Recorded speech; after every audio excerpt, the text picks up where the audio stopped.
Today I want to share with you 5 great shoemaking hacks for beginners that will help you in your shoemaking craft. Don't forget to subscribe and let's go!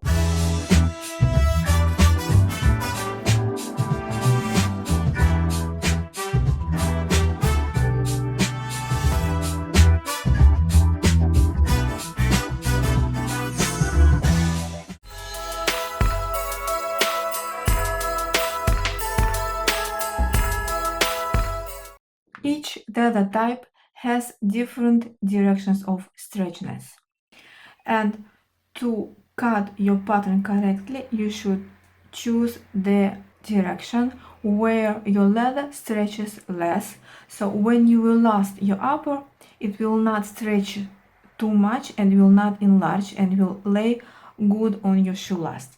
So that's why when you will cut your patterns from leather, you should choose the right direction. And this direction where leather, the right direction is the direction where leather stretches less.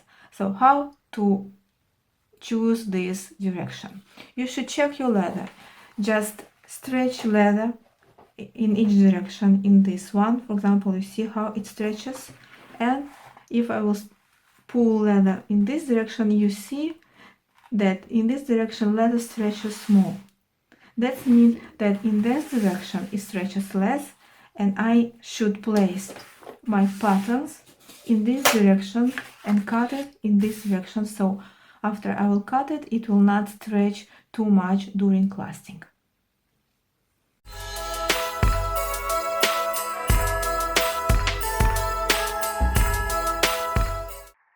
During applying the design of your shoes, the footwear type like Oxford shoes, pump shoes, derby shoes, moccasins, loafers, and all other court footwear types, you should mark the right heel height on the back.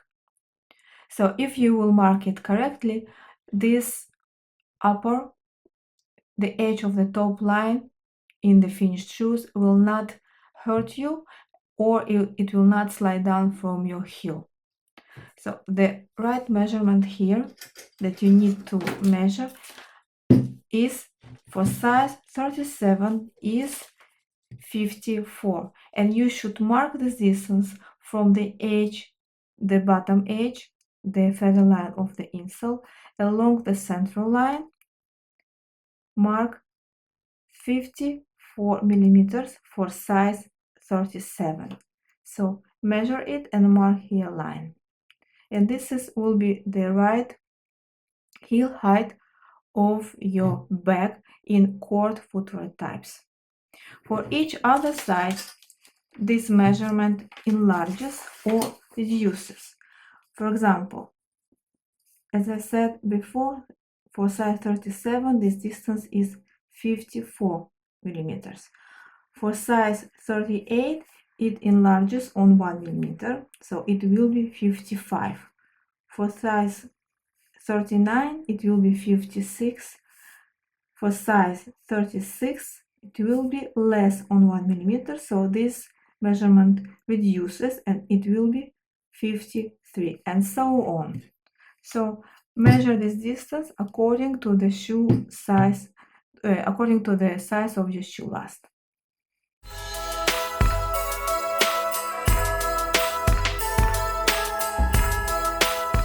When you want to create the rounded top line, the rounded throat line of flat-bodied shoes or pump shoes or slingback pump shoes, you should design this line in the way where it has a 90 degrees angle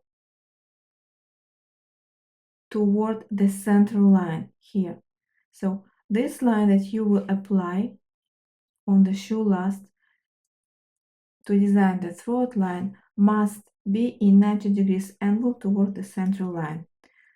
If you will do it like this, at the end you will have beautiful curved line. If you will design it not in 90 degrees angle, and if you will make it, for example, like this, you see it's not the 90 degrees angle toward the central line. At the end, after you will create the same line on the inner side, the throat line here will be with this small angle in the center, and it will be not so smooth and rounded line of your throat line, the top line of your upper. So that's why it's important to design here this end of this throat line, the line of your top line in 90 degrees angle toward the central line.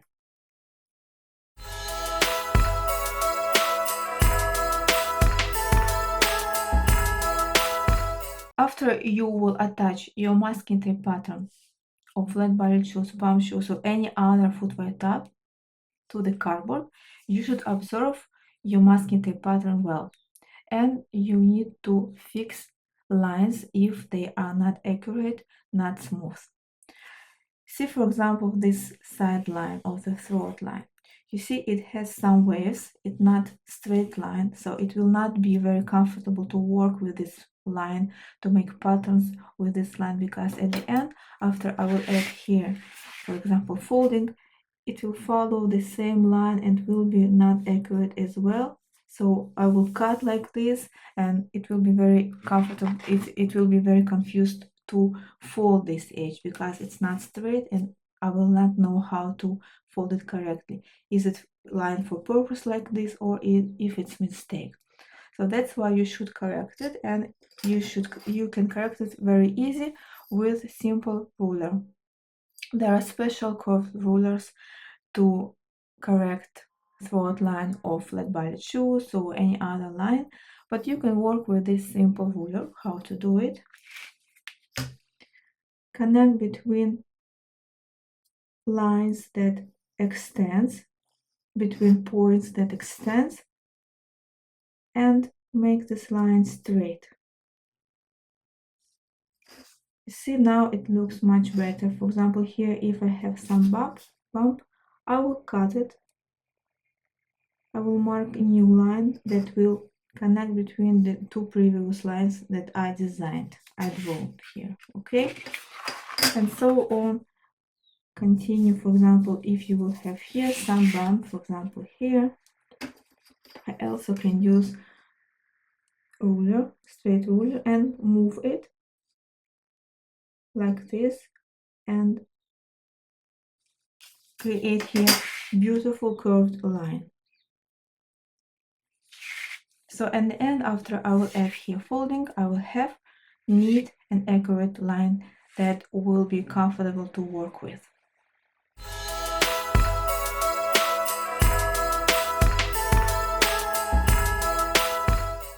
Now I will show you how to close your thread of each seam on your upper or lining if you don't have this option in your sewing machine. So after you finished to sew, cut long enough threads, pull one thread to one of the sides, and make here double knot.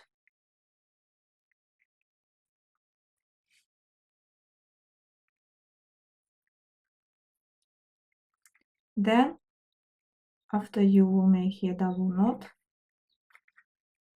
cut threads,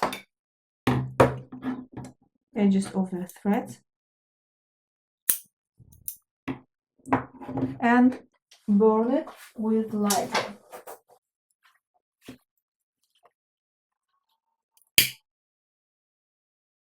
Burn the edge and then heat to close it well so it will not open and will stay firm. To get best shoemaking tips, don't forget to sign up to my channel. Thank you and see you in the next video. Bye.